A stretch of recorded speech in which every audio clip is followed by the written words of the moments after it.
Welcome, everyone, to the Masterclass Moments live podcast with Dr. Joel B. Kemp. I am Dr. Kemp. I'd like to welcome you all back to the family. My name is, again, Dr. Kemp, Christian minister, recovering lawyer, theologian, and assistant professor of Hebrew Bible. And I'm your host for these Masterclass Moments. As those of you who've been with us for a while know, we like to have kind of an interactive place where we can engage in insightful, thought-provoking, inspirational, and maybe even occasionally controversial topics related to Christian faith and life, what it means to be kind of a follower of Christ, biblical religion, Hebrew, race, culture, and whatever's going on in the world. We may have to get into a little bit of raisin bran. We may have to get into this debate about spades versus bid whist. I heard there's some folk out there who've been talking trash about that, so we may need to have a conversation about those things. But we'll see how it goes. As always, I'd like to invite various friends, colleagues, family, scholars to join us in these conversations. And we're blessed today to have two people I consider family. One, the Reverend Dr. Dominique Robinson, my little sister, and Dr. Gail Kemp, aka Dr. G. I always say the better Dr. Kemp. I have the honor of calling her my wife. Before we dive into our conversation today, as is always the case, I want to give you our Hebrew word of the day. I always have to give you a little Hebrew nugget. And the Hebrew nugget for today is the word nasah. Nasah. And it's a word in Hebrew that often means to lift or to carry or sometimes to bear. Right? So nasah, to lift, to carry, or to bear. For those of you who follow kind of space travel, one of the ways of thinking about nasah as to lift or to carry is to think about NASA, because it's very similarly spelled. So nasah or NASA means to lift or to carry. And as we get into our conversation today around questions of forgiveness, the word nasah actually appears in several Hebrew contexts about what forgiveness looks like. So our Hebrew word for the day, again, nasah, and it'll come back a little bit as we go through our conversation on forgiveness today. So without any further ado, bring officially to the forefront the one and only Reverend Dr. Dominique Robinson, who will lead us off and take us through the next part of our conversation. How are you? I am well, Dr. Kemp. Greetings, everyone. Greetings, Dr. G. I've missed you. I'm so glad to have you here this evening. Greetings to our viewers. We see Tiffany Mackey on the line. We see Ghost Kitty on the line from YouTube in Boston. I feel odd saying Ghost Kitty. I'm sorry. That says more about me than about the person who has username of such. We see Cornerstone Ministries on the line. So we're going to ask all of our viewers, do us a favor. Please share the broadcast. Tag somebody. Tag a theologian, a student, a Bible reader, tag an atheist, okay? Tag anyone and everyone. Tag someone who actually enjoys Raisin Bran. Tag someone who likes honeycomb, for God's sake. Also known as Nancy. Okay, thank you so much. I'm gonna call you Nancy, although in another conversation, maybe including like Meg Thee Stallion, I'll talk about why Ghost Kitty threw me off for 2 seconds. That's not the conversation for today, though. So please make sure you tag somebody, share the broadcast. We want as many people to join us for today's conversation around forgiveness at such a key and pivotal time, liturgically, just coming off of the hills of Trinity Sunday. For those who are not aware, Trinity Sunday, the Sunday after Pentecost Sunday, the birthing of the church, the gifting of the Holy Spirit. What does it mean to receive a gift in the midst of forgiveness and how it's connected to Jesus Christ? Also, in the midst of the month of June, many people know and celebrate it as Pride Month, what that looks like within a larger fabric of our society. And for those individuals who are just traveling and moving, we just want you to tag somebody and share it because we're looking to have a really, really fun conversation. Y'all know I'm all about pop culture questions and challenge. Hey, it's my aunt Nicole Robinson, who very much is like my big sis. She's here with this. She likes to ask very hard theological questions, both Dr. Kemp's.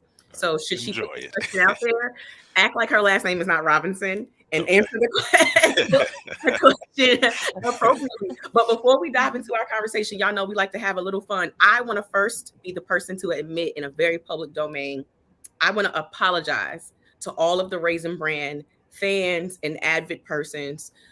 You all have known I was never really totally against Raisin Bran. I really enjoy Raisin Bran Crunch.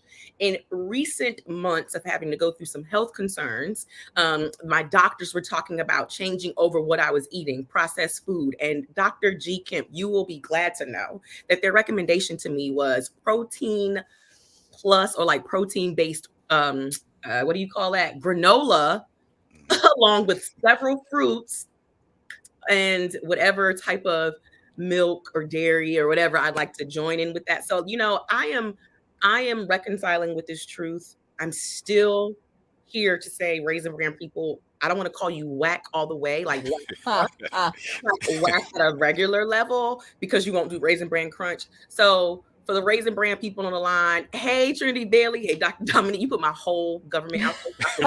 Right. Thank you for not spelling out Aisha. I appreciate it. We're glad. So if you are a cereal person, put in the chat what your preferred cereal would be. And here's the twist. If the doctors told you can eat whatever you want to eat, let us know what your favorite cereal is out there in the chat. We want to know. Now, Dr. J and Dr. G. Yes. Here are the questions for this wonderful couple to answer today. Have you all been each other's partners when you play spades? Sometimes. Yes. I'm trying to think when the last time we played spades. This is an even better part. Okay, so then let's go back together. Actually, you played it recently, but we haven't always resided in locations where the numbers are conducive to certain kinds of activities. Okay, let's go back. All right. So the difficulty of finding another two in some was real. Okay, let Dominique tell y'all what they saying. They didn't work with a lot of black folks, so there wasn't no spades games going on. Ask me how I know. Because where I live and work through reside right now, I'm wrestling through it. So let me ask. Not true anymore. We are obviously living in a much different location. Not Chocolate City, but it's a chocolate and a city. So let me ask you two, if you had a preference of a game as partners, what game would it be? Any game or just card games? If it's card game, I would do Bid Whist. I was thinking Bid Whist too for card games. Yeah. That's my favorite. Okay. Wait, I want to go back and talk about my aunt just and I don't know how to play spades. Am I still black? I'm glad you brought that question up because that was not part of it. It's gotta be brought to the delegation. We gotta vote. We gotta vote on this. So before we go I want to go back to the cereal popping off over here. Okay, this Raisin Bran hateration must cease. Tiffany, you already received your grade from Dr. Kemp. Stop buttering up. Well, I just want to say welcome to the parfait side, because you now have to basically layer up the fruit, is what I'm hearing said. So basically get your granola out, get your fruit out, and just layer it up.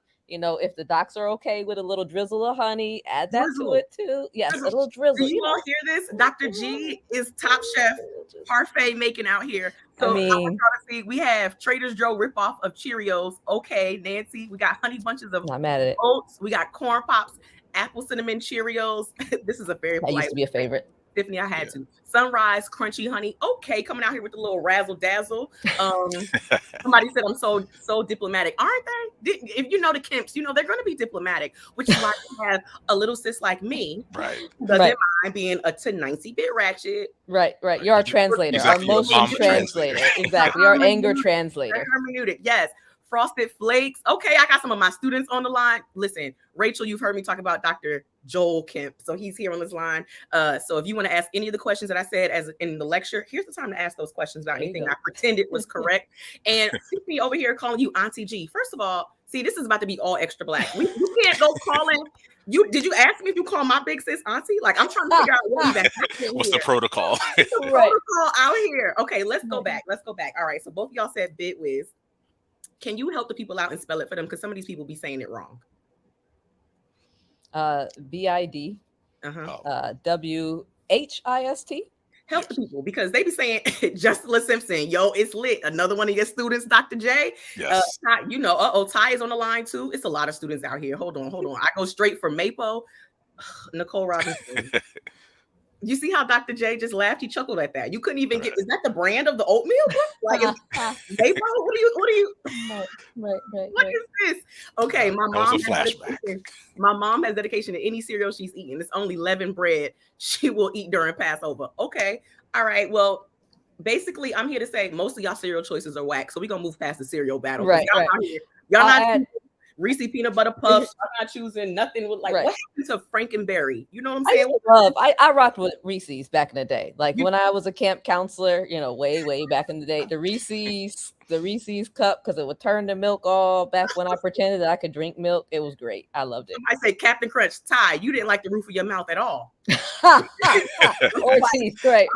You still got a mouth right now. Okay, so that's our cereal. Y'all keep the cereal battle going. We will always reconvene this cereal battle. Right. And in my good Pentecostal roots, I'm going to claim healing so I can go back to my trash cereal instead of all this parfait development going on in my life. Or you can view it as maturation right now.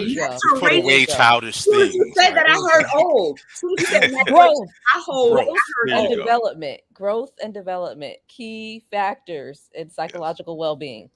Yo, everybody, y'all just heard all the Jersey come out of me. Y'all, when I said, yo, did anybody else hear old when you heard maturation? Or did you really hear like growth, evolving? Like it's all in the frame. Exactly. It's all in the frame. They out here talking about some, these are real adult cereal choices. I used to love Golden Crisp. Thank you. Now, I want you to know that Jasmine, Toussaint. Yes. Yeah. Bitwiz is cute, but when is the spades tournament? So let's go to these black games. Let's go to these black games. I'm going to go ahead and go forth and admit I don't know how to play Big Wiz. Okay. So does that mean my black card is revoked? I don't think so. It's a generational thing. Right. Okay. So the generations before us did Bid Wiz. Okay. And they taught me. So that's how I learned. But most of our generation didn't play Bid Wiz. Yeah, exactly. Yeah, I just grew up like with my father's friends, a bunch of kind of old jazz musician cats. So like Bid Wiz, dominoes, those are the kinds of things I just grew up with. Domino. Okay, see, you about to go. You went to domino. So let's go back. If you can't play spades, though, is your black card revoked? No, but it does mean you need to have a tutorial immediately. Immediately. So, and can you set up office hours? Go to office hours now. Okay, and let me ask this question. I don't know if this is just a spades question or a general question. Can you truly say you can play one of these games if you can't talk trash appropriately while playing successfully? Yeah, that's part of the deal. See, both y'all took the deep breaths, which lets me know there's something about the embodiment of playing the game, which makes it a little razzle dazzle black. Yeah. So I'll tell you, so I have a difficulty actually playing spades with just anybody. And I don't think I realized that until I went into the field of psychology. Why? We want to know more. Because right, exactly. Sometimes there's just things that come out that sort of get the psychological radar up that I didn't know was what was happening until I was in the field. And so I also, it's actually sometimes challenging for me to play spades with just anybody.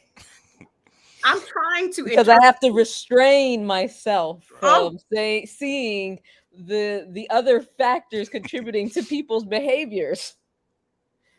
So I have to restrain myself from having that. People in the chat are saying trash talking is mandatory if you're going to play. You got to know how to slam the things down, bones, cards. You need a card on your forehead. Exactly. And see, what I feel like I'm interpreting from you, Dr. G, is one that you're such a kind and loving person. And that maybe in the midst of such game, when trash talking hits a particular level, you almost surprise yourself. So you work on restraint. We could interpret it that way. Right. She is from Kinsman, so you know. Y'all, did you hear that trash talking over there from where she from? You know what I'm talking about? Like Big Bad Goliath from Gath. You understand what I'm saying? It said something where they from. No, but that's the sanctified version, right? You got to talk trash using scripture. Right, so that's the... Okay, so all right, so we got Bid Wiz, we got spades, we heard dominoes or bones. So y'all learn how to play that? Yeah. I did not play. I played dominoes like a few times when I was a young child, but I didn't keep it up. So I remember playing as a young kid. Okay, I got some people in the chat saying, no one in my family plays mahjong. I am not sure if that revokes our Jewishness, but so long as you complain in any game you play, it's a Jewish game. It's the complaining, but still the embodiment. Trash talking is required, mandatory. Dominoes is where it's at. I will not play spades because I know my lane. Melissa, here's the thing. It's not even know my lane. Also, I want to say, if you are sensitive Don't come to the spades table, baby. If you Right. know you are a gentle spirit, and that's cool. We really, really appreciate that about you. We love that about you. But when it gets to the trash talking, if you're gonna be taking it personal or you are, you be in your feelings, then you can't be in the game. You got to keep your head in the game. It's all about staying focused. But trash talking is absolutely important, and not just in card game. I used to talk so much trash on the basketball court as a point guard just to distract the person who I was opposing me from like seeing that I was weak with my left hand. So it was definitely a defense mechanism as part of it. And, here we are. So what other games would you consider important culturally? Yeah, I don't know if it's a cultural one, but I grew up playing a lot of things like gin rummy, tonk, Uno, those kinds of things. I feel like those are if you're going to do spit and speed. yes, yeah, Spit and speed. People in the chat, have you heard of spit and speed? Those are two separate ones. There's spit and then there's speed. They're similar. Spit and speed. Have you heard of either one of them? People of God. Somebody got it. Help me out here. Somebody's heard it. All right. Jasmine says spit. I figured Jasmine was here. She got all the games. Right. Why y'all? I put spit and speed together. That's the part that's cracking me up right now. That's all right. That's all right. That's all right. Okay, spit and speed. Okay. You said tonk. Yeah. All right. Uno. Oh, this I was gonna ask you. Now, Uno is cultural. Black folk will play Uno at any given occasion, mid-funeral, and boom. Spoons. Tiffany talked about spoons. Oh, yeah. That is fun. This is my question about Uno, okay? Because, like, I don't know the proper language. I apologize to anybody who's offended. You all do know that a part of this broadcast is not to offend. It is to provoke to thought. Dominique, who is not the brand and the business of masterclass moments, at times can say things offensive. Y'all see Dominique about it, not either one of the Kemps, okay? But don't be fooled. You see the two of them, they can fight, so don't come for them. Don't come for me. But what I want to say is all because I want to say, do y'all run train when you play Uno? Like, stack them, or people call them stack them. I call it run a train, and I know that we did not play. We did not play stacks in Cleveland. Yeah, I didn't play stacks either. Matter of fact, that wasn't something that I encountered until I was working with kids in Boston. That's what I was like, what y'all doing up in here? Y'all just making up rules as you go. So wait a minute. I feel this is coming for the northern Jasmine out here. Stacks. So wait, and she's north. Right. So in Cleveland, we played the right way. Oh, wait a minute. Ty just said, how y'all playing Uno and not stacking? I'm so glad y'all telling me you stacking instead of run a train, because that's really letting y'all know a lot more about me and my background than I need to let y'all know. So you mean to tell me same color, or not same color, same number, different colors, you're not stacking them?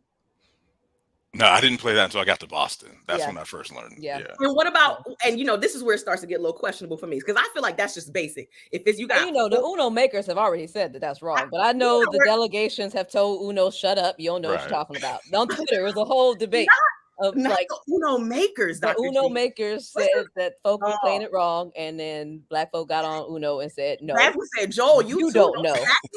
They out come y'all.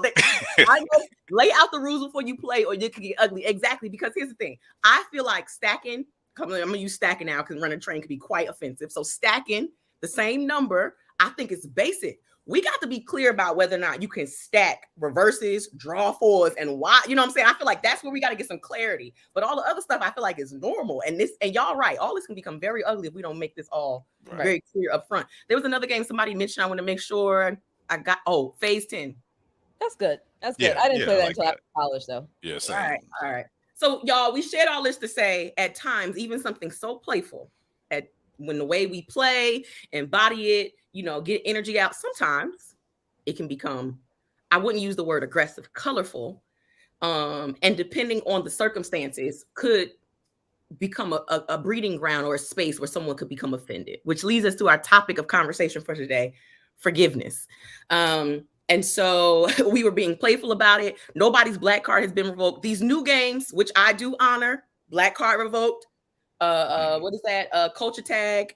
Oh yeah, that's fun. That's fun. I actually really, really appreciate these games. But these I don't want to call them older games. These classics taught individuals well before they even had access to formal education, basic skills, math, addition, focus, strategy. Like, these games really taught a lot of things that are helpful for everyday skill set. I didn't value it until I became older and recognized what it did do. It wasn't just quote unquote playing a video game. It wasn't just gaming, but having to actually think through strategy in partnership with someone, plan out the success. Like all these things absolutely matter. And so it's cool that we've been able to talk about it in a very playful way. But again, we know truth is anything can become right. offensive and or in a space of a need for forgiveness. So Dr. G and Dr. J, coming from you all's very different yet complementary fields of life, intersection in the way we address, how do you even define forgiveness? Yeah, I think there's a lot of, I think, confusion around it because a lot of ideas get thrown in, right? So part of what I often try to do is help people think about kind of the difference between forgiveness and reconciliation. Those are two very different ideas. And so part of it is thinking about, and Dr. G and I have talked about this in other contexts, of thinking about forgiveness as having kind of two faces. So one is kind of external. That is kind of what do you do kind of to restore relationships. Then there's an internal face, which kind of deals with how do you not, to quote the passage from Hebrews, let a root of bitterness take hold. So I think in each context, we have to think about which one are we dealing with. And that to me affects how you approach it and kind of how you look through scripture and theology as a resource for managing each of those.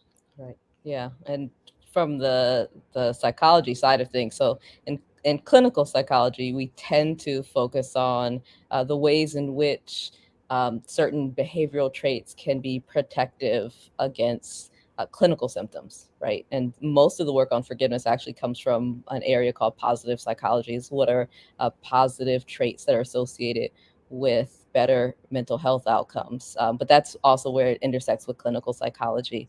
And so from that context, they're similarly two arms, which is there's a side of forgiveness that focuses on reducing negative feelings such as anger, resentment, that root of bitterness that Dr. J talked about. And then there's a side of forgiveness that emphasizes increasing empathy or increasing positive feelings, which might bring us towards that reconciliation. And I would agree. So that's, again, a convergence between the two, that there is a distinction between forgiveness and reconciliation. Absolutely. So I'm reading definition. Forgiveness means different things to different people, obviously, but in general, it involves an intentional decision to let go of resentment and anger. The act that hurt or offended you might always be with you, which brings me to this saying that many people say, what is it? Forgive you, but never forget. Yeah. So is that real? Like, is that a possibility to forgive and not forget? Yeah, I would say it is, because part of what gets conflated is this idea that I can forgive you, which means I don't hold whatever has happened against you. I don't carry that burden with myself anymore. But it's also data that keeps in mind something about who you are, who you may have been. And so I think it's always important to not, discernment is never bad. And so part of the not forgetting is that it's a way of assessing, again, that external relationship. So it's one of those things to ask forgiveness, but I also always want to be vigilant to make sure you are not repeating the same harm that required the forgiveness in the first place.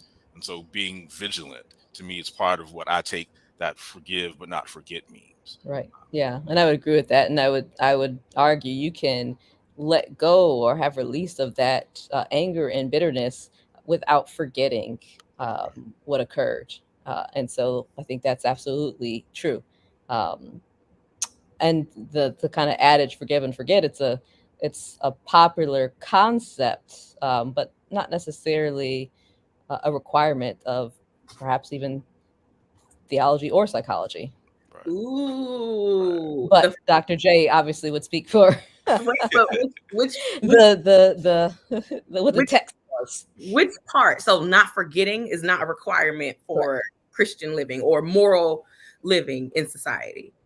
Because I was thinking about, from your perspective, Dr. G, when people experience trauma, There's some things that are very difficult for them to forget. Things Absolutely. have been embedded within our psyche, our brain, things that, but forgiveness Yeah. can still happen even if we're unable, even when we try, even to forget whatever, we still can, we can still forgive. Right, Um, absolutely. And part of the journey towards healing from a trauma involves actually um, facing what happened in a way to understand actually the event in a way that you can turn it into a memory that gets kind of fused with one's psyche as opposed to just a disjointed experience. And so one of the disturbances or that factors into disturbances of trauma is that the memory is disjointed and it is not processed in the normal ways in which memories and experiences are processed, and is actually the experience of shaping that and facing that in a way that's more consistent with normative memories that allows one to actually move on past it. Absolutely. I think you're getting at what Nancy has offered us in the chat. I think it is saying, I think it is absolutely possible to forgive and not forget. The memories won't disappear, but the feelings of resentment are coming up when the memory, but the feelings of resentment aren't coming up when the memory comes up. I would agree with both Dr. Kemp's. We can retain the wisdom from the experience. So forgiveness seems very difficult. This is both from a personal perspective, observing it, watching it as a faith leader who has tried to coach young people through forgiveness, particularly towards persons that they believed, thought loved them to a particular capacity that said harm or offense will not occur. It has been very difficult for me personally to forgive. It sounds weird to say it, a race for one or two or three persons who have done something towards my race. And so working through forgiveness in that, as a Black Methodist walking into my church, it is very rare that a white person walks into my church and I'm not up in alarm. So I don't know if I've forgiven or if that is the memory of being unable to forget that hits me in that moment. What are your all's perspective? And I'll go to you, Dr. J. What are your perspectives around this concept of forgiveness? Because we can talk about it personally. People can work through some things one-on-one. But what does forgiveness look like within the systems we live in, within the society we live in, when particular occurrences could at times villainize a whole set and population of people? Right.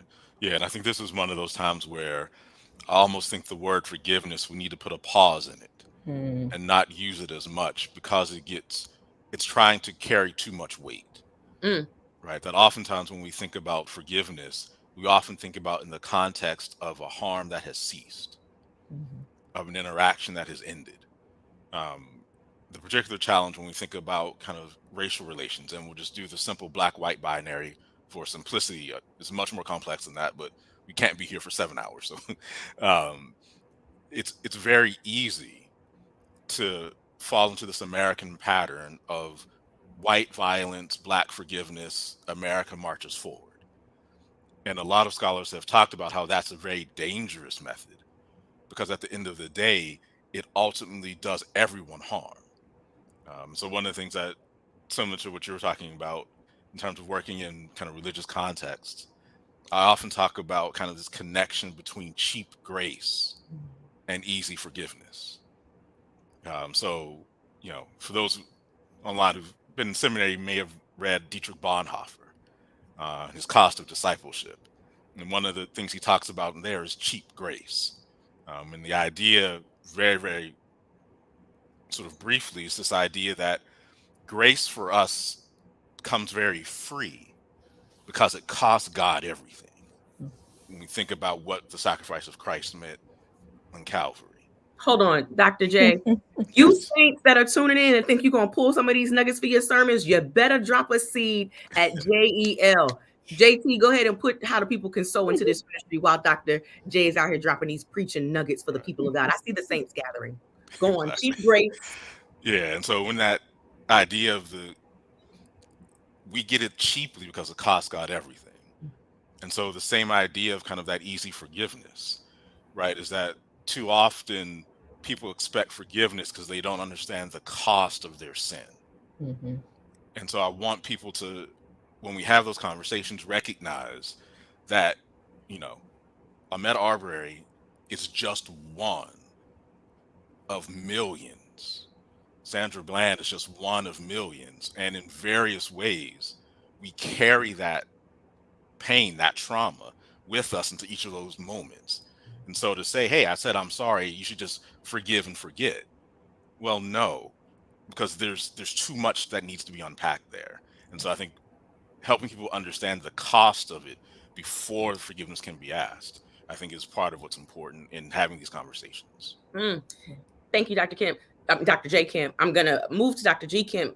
Nancy put a comment in the chat, but it brings me to the thought that I was thinking. Some of these people didn't even say sorry for me to even, like, I'm not even in a position to offer forgiveness because you never even acknowledged the harm or hurt or what has done or what has been done to even move through forgiveness. And I know a lot of people work through, that's a personal thing. You got to learn how to work through forgiveness, even when somebody doesn't apologize. And I know these are things and they're layered where you all, right, exactly. Things are very layered. Exactly. There's no dry, there's no cookie cut way to do these things. Right. And I know we've simplified as best we can the race relations conversation between black and white, but resolving this, working through this is not black and white. Right. There are plenty of different gray areas and different things that, you know, people are working through. And Nancy put in, as someone with CPTSD, the goal isn't to forget. In fact, if I did forget, it wouldn't benefit me. The memories and experience of healing helps me be there for others in God's will. I'm going to ask you, Dr. G, about Dr. J highlighted for us that generational transmission of trauma that comes up for Black people, particularly within this nation. How do we work through?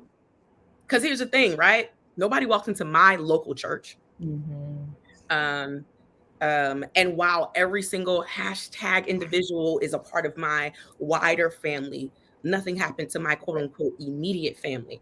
How do we work through, or should we be working through forgiveness when these things aren't quote unquote personal yet connected?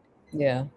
One of the things that we often talk about in our family, in our household, is the importance of being on a healing journey, and that one does not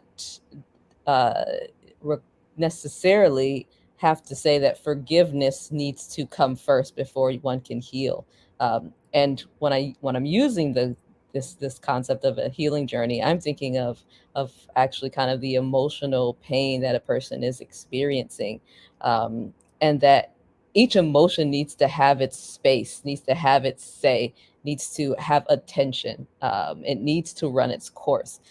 Many times we actually short circuit the emotion process in some way that's actually unhelpful or maladaptive because the emotion is so intense. But the emotion needs to have its space. It needs to have its day in court. And so I think about Dr. J and I have talked about the what should sound like a very controversial sort of a statement that Scripture records of saying, "Blessed are the ones that dash your little ones against the rock." Right.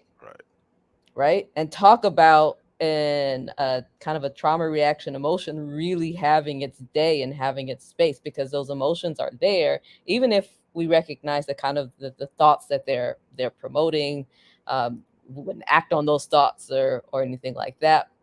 But it's important to give voice to those emotions, give them space to run their course. And so another thing that we've talked about is the importance of collective gathering and corporate mourning, corporate kind of memorial of the things that have happened.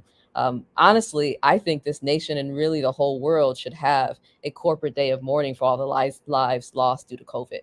This whole let's just move past it and let's just rush past it as if it didn't happen. I believe that stunts ultimately psychological and emotional well-being, to just keep racing past everything. But our emotions really are a spotlight to cause us to pause and say, pay attention to something. And so I think that's often neglected, but an important part of the healing journey. Yeah, absolutely. And I think one of the things that we also often talk about this idea that in some religious settings, right, emotions and giving them voice is viewed negatively, right? If you're not happy, you aren't allowed to have an emotion. And Right. that's why, I love the Psalm 137 that Gail mentioned, right? In the middle of your Bible, right? By the rivers of Babylon, there we wept, we hung our harps. A few verses in, blessed is the one who dashes thy little ones against the rocks, Mm-hmm. right? And so that is you talk about like a trash talk moment in spades, Right. right? Like Or a this, real deep angst, a deep outcry of right, angst and pain. Talk to right. us. And so, the Psalter and the prophets are full of these just raw emotional cries, screams. And to me, part of what mourning, part of what lamenting is in the biblical context, is we have those moments where we can say very unchristian like things. And God is like, yes, give space for that. I want that. I need that because I know you need it. Mm-hmm. And so, what would it look like to open up those kinds of spaces within our religious communities that we Mm-hmm. can come in, whether it's COVID, whether it's race, whether it's anti-Semitism, whether it's anti-Asian hate, the litany of which can go on literally until Jesus comes back. Mm-hmm. What if we intentionally made spaces for that? And that is part of that healing journey, which then makes forgiveness possible. Right. Yeah. And I appreciate everything you all say. I really appreciate us highlighting the fact that oftentimes said emotions for particular persons are just not permitted and or allowed.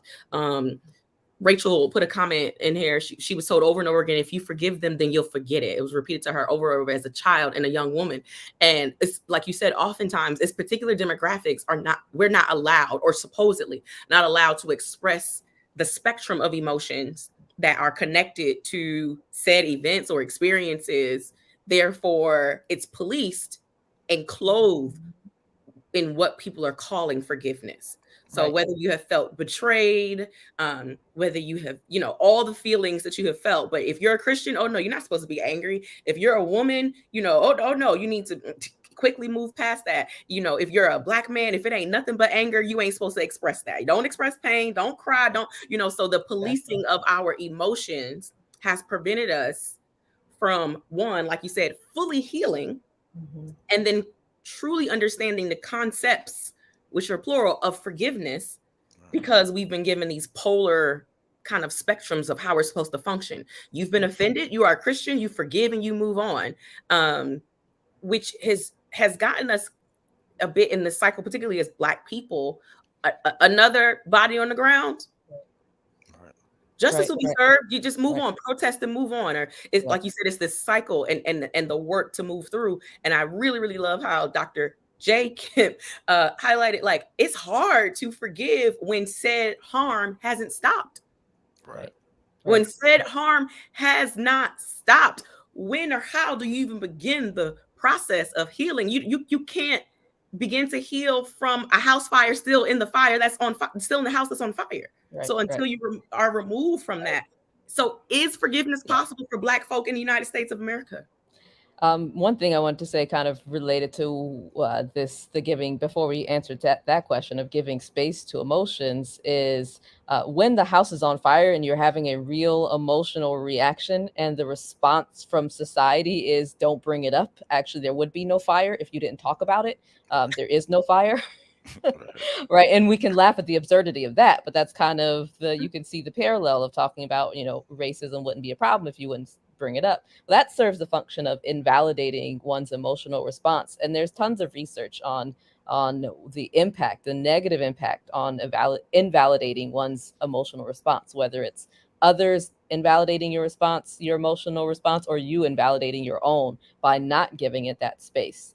It does interfere with healing. It can relate to interpersonal functioning, or the ability to exist wholly and in a healthful way in social relationships. And so there can be some ongoing negative consequences related to that. And so that was one piece that was coming to mind that I wanted to share before we shift to this heavy light. So this question. becomes a heavy question. I want to say thank you to all of our students who are on this line. The three of us as professors know you don't have to engage us outside the classroom.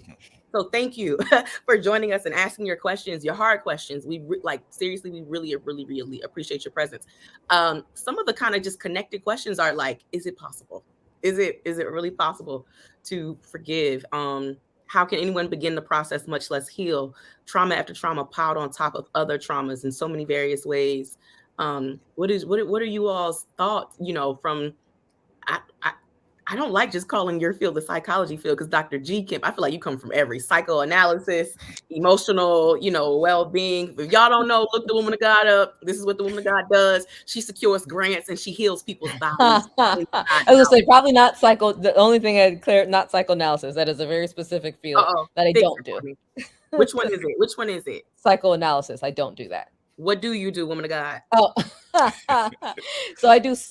It's a subtlety. I do psychotherapy. I specialize in cognitive behavioral therapy, and so psychoanalysis is more kind of the approach of really analyzing a person from their earliest experiences and how early relationships set the stage for later patterns. And then psychotherapy is more kind of, let's talk about present focus, distress, and interference, and the way, at least from the CBT perspective, and the way in which the CBT, cognitive behavioral therapy, yes, the CBT, thank you, perspective is what experiences have created kind of a pattern that's not helping you to heal, and how can we change the pattern of behaviors, that your thoughts, behaviors, and emotions that you're experiencing now. Thank you for sharing. This was for the newcomers who ain't know what, and I do mean ain't, that is R is not. And looking for me. It's all good. Who ain't know what Dr. G. Kemp did other than talk trash over the bid whiz game. Okay. So we're like, because Dr. Joel Kemp, my thing for me is like, I feel like God didn't practice forgiveness after Adam and Eve ate the fruit in the garden. And so, like, where does forgiveness roll around? When does it become a virtue of Christian behavior and living? And you two talk to us about, is forgiveness, is it real? Is it real? Is it achievable? Right. Yeah. So I think do two things in response to that, at least to start a response. Number one, we need to distinguish between forgiveness and consequences of sin. Ooh. Mm-hmm. So, one of the Hebrew Bible nerd out moment for a minute. So in Hebrew, there are several different words that often get translated to forgiveness. One of them, the word salach, is most often used only when God is the subject of the verb. So one of the things that, again, in the nuance of forgiveness, we have to ask, are we talking about God to us or us with each other? Because in Hebrew, by and large, there are two different words to describe those relationships. So that's the first thing, right? So again, two different literal different words for forgiveness, and distinguishing forgiveness from consequences of sin. Then the second thing about, is it possible? One of the things that I often try to emphasize in, meetings with students or in kind of religious contexts is the focus should be on healing first, and forgiveness is a consequence of that. And what I mean by focusing on that is that not let the root of bitterness take hold. Part of what that means for me is this idea that I do not get defined by the trauma and the crap that other people put on me. And so I don't become the very thing they say I am. And here I'm thinking particularly in the context of race, that it would be very easy to become the angry, uncouth beast, etc., if that's all that I hear, or the predominant message that I hear. Yeah. And so part of healing is, for me, is building that insulation, building that armor against the onslaught, and then equipping my community with that same armor. And part of the last thing I'll say before I jump to Dr. G is, one of the areas where our work overlaps is this idea of trauma studies. Mm-hmm. And one of the things that's developed in the last decade or so in Hebrew Bible scholarship in particular is, what if we understand the Hebrew Bible to really be a trauma narrative. And part of what the nation of Israel and the nation of Judah are wrestling with is, how do we take these horrible, calamitous, disastrous events for us as a people and forward it into our identity and to our understanding of who God is, right? So, I often say this in students, and I'll stop lest I get accused of preaching. Preach on. I will cue the organ. Is, the prophet that I spend most of my time studying is Ezekiel. And so Ezekiel engages in this amazing project of saying, we lost our land, we lost our temple, we can't do any of the religious rites that define us as a community. We're in a strange land with a language we don't know. And Ezekiel's response is, God, to use Gail's language, pops his collar and says, I'm here, I'm still running this thing. You're still mine, and ain't nothing changed. Like, to incorporate all of that into a healthy understanding of oneself and of one's God is a remarkable project. And I think if we take time to understand kind of the Bible as trauma narrative, we can see some of the resources that the text and the God of the text provides us in these kinds of moments. That was rich, Dr. Kemp. That was rich. I think Kristen in the chat, I feel like Dr. J. Kemp just hit on everything you just said, creating that space to, like you said, anger, lament, upheaval of stuck emotions have their place. They all show up in the Bible. We got an entire book called Lamentations. Clearly, they all come up in the Bible. And I think we're all agreeing on that. It has a space, needs to be articulated, because it prevents us from moving forward with forgiveness. And I love the way you said that, Dr. Kemp. If we focus on our healing first, forgiveness becomes, I don't want to say byproduct, but it comes about when focusing on our healing. So thank you for that, Dr. G, because I feel like we're torn between like forgiveness, healing, forgiveness, accountability.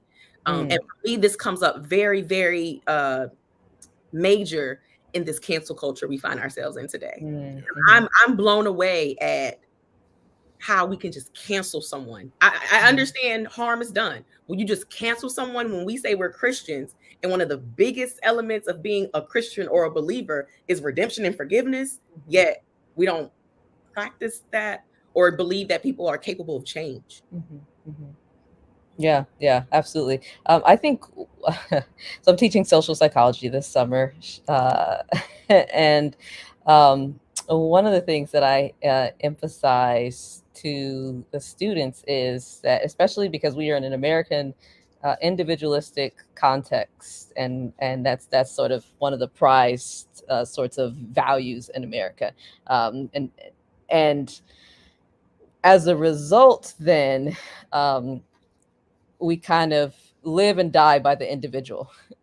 And what I mean by that is that we'll praise and exalt individuals for their successes, and the flip of that then is to cancel or demean or destroy individuals for their failing. Humans have all kinds of biases. They're just automatic biases. Bias is sort of a negative thing. I try to argue it's a neutral thing, because we literally can't help it. Our brains have two systems, one that operates really fast and intuitively, one that's more slow and deliberative. We don't have enough brain power to do the slow deliberative process all the time, the decision making. We are mostly operating on autopilot, and that's actually normal. As a result of this, we make snap judgments of people, and usually those snap judgments are reflective of our view of them as they have failed as individuals. And so we over attribute negative qualities to the individual, and we kind of fail to recognize any sort of situational factors. And I think that's why there's this tendency to just all out cancel somebody. Is like, you as an individual you did this, you're a horrible human being, we must cancel you. And that's actually natural for human nature to think that way. Our brains are kind of hard set to operate in that way, is to actually just say, you're horrible, get out of here. Sounds like a Capricorn. I'm a Capricorn for those on the line. You can't be Right, offended, everybody. right. But we ourselves, what we do for ourselves is if we do something that others might find horrible, if it was a headline on the New York Times, is that we'll identify kind of situational factors that influenced us. And so we kind of offer more grace to ourselves typically than to others. And so I think that feeds into the cancel culture. It doesn't mean that the outrage is unjustified at all. Y'all, sometimes it is justified. Y'all, we have a heavy hitter on the line.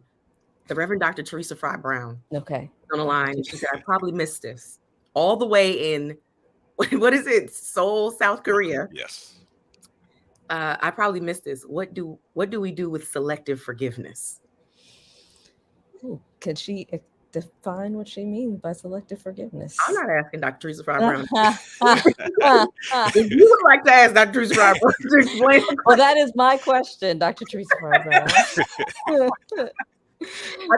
I believe when Dr. Fry Brown says selective forgiveness is something that I think Tiffany brought up. She said, in my experience with the church, we're more inclined to forgive certain things from certain people.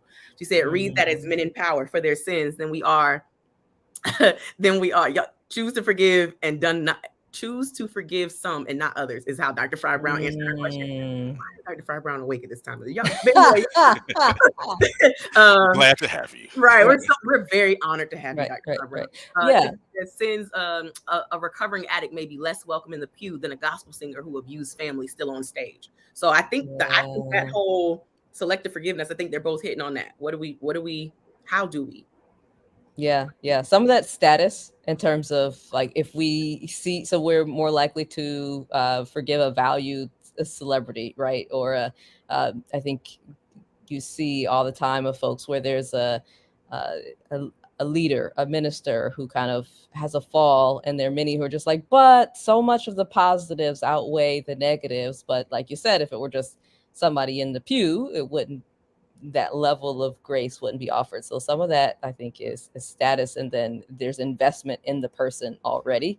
And there then can be, if you've invested in identifying this person as valuable, important, etc., you've got this track record, then something bad happens, it creates cognitive dissonance. Right. And one way of actually alleviating that cognitive dissonance is saying, oh, it's not so bad, I'll forgive them.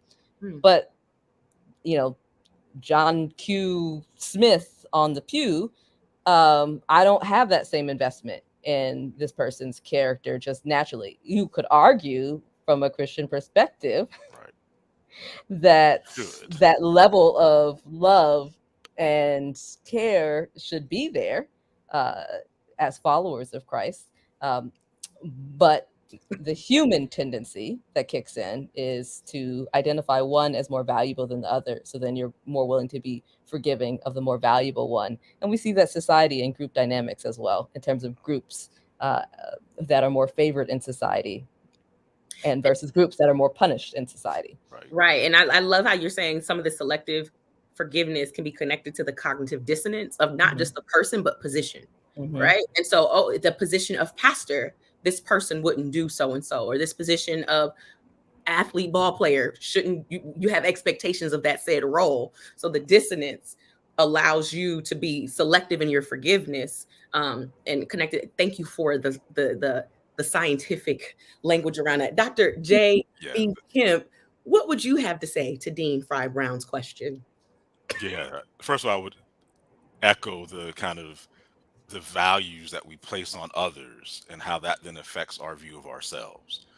And so you asked earlier, Dominique, kind of how do we understand this? Like, where does God's forgiveness? How does God do this? So the first thing I would say, God does not practice selective forgiveness. And part of why God does not practice selective forgiveness is, again, I'll quote the old King James, how I was raised. My. Right? God is no respecter of persons. And so part of the status that we see that has infected many of our religious assemblages is a byproduct of us picking up things that Christ commands us to lay down. So that, to use, Tiffany said, say it again. no respecter. She liked the respecter part of person. That's what she really appreciated. Right, exactly. That God is no respecter of persons. So to the extent we in our religious assemblages have absorbed that, then we have picked up the very things that God wants us to lay down. And so one of the things, particularly again as a Christian, and Dr. G and I often talk about this, is if we're hardwired to have certain biases, if we're hardwired to have selective forgiveness, then is there a solution to our hardwiring? And so one way of understanding the Christian proclamation is that we receive Christ's spirit. And so this mind that was in Christ, let it also be in you, means that my default settings are changed. My automatic biases now reflect God's automatic bias. Dr. J, watch your tone. Don't keep going. Right. I'll avoid going into G flat. Right. I was gonna say, Dominique's about to tune you. Right. And so to me, part of how we as a church ought to model and then advocate for it is, I think it was the question about like the gospel singer versus the drug addict. We are literally equal at the cross. We are literally equal in the eyes of God. And so if we do not live that, then that means my mind has not sufficiently been rewired to have the biases of Jesus. For my white brothers and sisters, and I talk about this in my class, part of the correction to racism is recognizing the huge role bad theology and bad ecclesiology played in constructing it. That the very ones who should have been the champions of equality were literally carrying the banner of oppression. And we can apply that in a lot of different areas. So for me, it's recapturing part of what the biblical text provides and part of what the gospel proclamation is. Amen. Now listen, beloveds, we've been here for a little while. Y'all know that we have I'm saying we have, like it's me and Dr. J. We have a podcast. Yeah. We'll be certainly be addressing some more challenging subjects and matters around the way the rhetoric has been used from pulpits in different places that have been challenging for people to kind of embrace. Because I want to make sure we leave back on a lighthearted note, because this was very, very, Dean, thank you, Drs. Kemps. What a brilliant team. I was taught at the ground level, at the foot of the cross. Help us. And that's what I was getting ready to tell you. I want y'all to know that I did learn how to play dominoes. You know who taught me? Dean Teresa Fry Brown. Okay. All right. And only because I don't do math super well, I can't trash talk yet. But when I get to adding up my points, I'm gonna talk trash. Can't stop you, right? What is the podcast name entitled? Thank you, Rachel. Thank you, everyone, so much. Dr. J. Kemp is going to tell us all of that information. Yes. So again, first of all, let me thank all of you for being with us. Thank the special guests. They're really not guests; they're just family. But Reverend Dr. Dominique Robinson and Dr. Gail Kemp. Thank you all for being with us, and we'll definitely continue this. Our podcast is called Masterclass Moments with Dr. Joel B. Kemp. So again, Masterclass Moments with Dr. Joel B. Kemp. And as you see on the screen, you can get that anywhere you get your podcast. So Apple, Spotify, we're all there for that. Secondly, if you enjoyed this conversation, want to continue it, there are a couple ways you can connect with us. The first is you can find us on Instagram at JEL.institute. So again, on Instagram, that's at JEL.institute. You can also find us on Facebook at JEL Institute. And you see it scrolling on the bottom of the screen. You can also connect with us on the web at www.jel.institute. So again, so www.jel.institute. And as always, as there are questions that arise and you want us to tackle it either in the next live or on one of the podcasts, please reach out to us on any of those methods, and particularly connect to us via email. You see that on your screen, connect@jel.institute. Connect@jel.institute. As we wind down, again, I'm grateful that you chose to spend your time with us across the country and across the world. And it's an honor to share this space with you all. So I often tell students, I don't believe in strangers, just in family I haven't met yet. So you're all part of this Masterclass Moments family. As we leave, always have to leave with a standard reminder. So when we were talking at the beginning of our time together, the Hebrew word nasa, which means to lift or to carry. One of the things that has always been a source of great strength for me is the realization that when we cannot go on, God promises to carry us, that God is our nasa. So I pray between now and when we next meet, you will experience God as your nasa and be reminded of the theme of our JEL Institute, that God always provides you with just enough light for the step you're on. God bless and see you next time.